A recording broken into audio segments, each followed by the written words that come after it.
اور اس پانی کے نہ ہونے کی وجہ سے جو مشکلات سامنے آئیں گی اس کو آپ سامنے پیش کریں، کیونکہ جو کاؤنسلر تھے اور جو ٹاؤن کے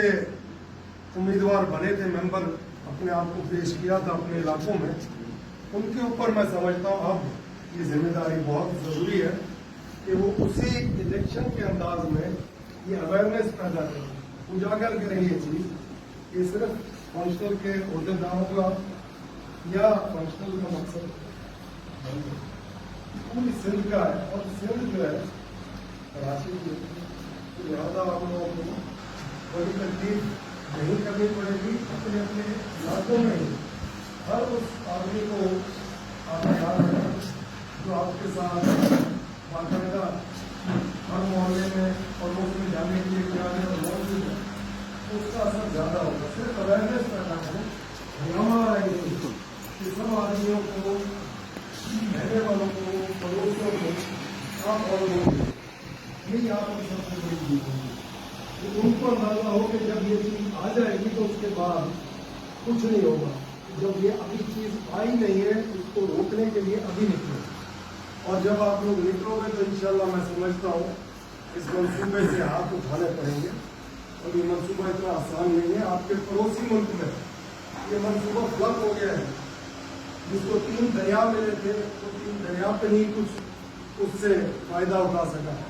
تو ہم 6 کنال سے کیا فائدہ اٹھا لیں گے؟ جو بستا ہوا گاؤں ہے اس کو اجاڑ کے نئی آپ جھوپڑیاں بناؤ گے، اس گاؤں میں سے کتنے گھر اجاڑو گے، وہ سوچنا پڑے گا۔ یہی آپ لوگوں کو بھی تبلیغ کرنی پڑے گی کہ ہستا بستا شہر اجاڑنے سے بہتر ہے آپ جو اس وقت جہاں پہ پانی نہیں ہے سندھ کی ٹیل میں، وہ دے دیں کارپوریٹ فارمرز کو، اور وہ آپ آباد کریں، ادھر تک پانی پہنچے، بنسبت آپ نئی جگہ پہ ریت میں جا رہے ہیں جو 4 گنا زیادہ پانی آپ سے لائے گی، اور سندھ کا پانی لازمی کہاں سے پانی آنا تو اسی سسٹم میں سے پانی، جب وہ سسٹم میں سے پانی ادھر وہ لوگ لے جائیں گے تو لازمی ادھر وہ شارٹ فال آئے گی، تو پھر بڑا مسئلہ ہو جائے گا۔ تو لہٰذا میری خواہش یہی ہوگی کہ آپ یہی تبلیغ کریں جو میں کہہ رہا ہوں کہ سندھ میں بڑی جگہوں پر زمین جو ہے غیر آباد پڑ گئی، اس پہ کارپوریٹ فارمنگ کریں، مالکان کو آپ کچھ نہ کچھ منافع دیں، اور ان کو آپ اگر سبز کریں گے اور گرین انیشیٹو ہے سندھ کی ان زمینوں پہ کریں گے جو کسی زمانے میں آباد ہوتی تھی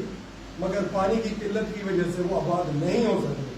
وہ پانی اگر آپ لے آئیں گے تو پوری سندھ آباد ہو جائے گی، شہر آباد ہو جائے گی۔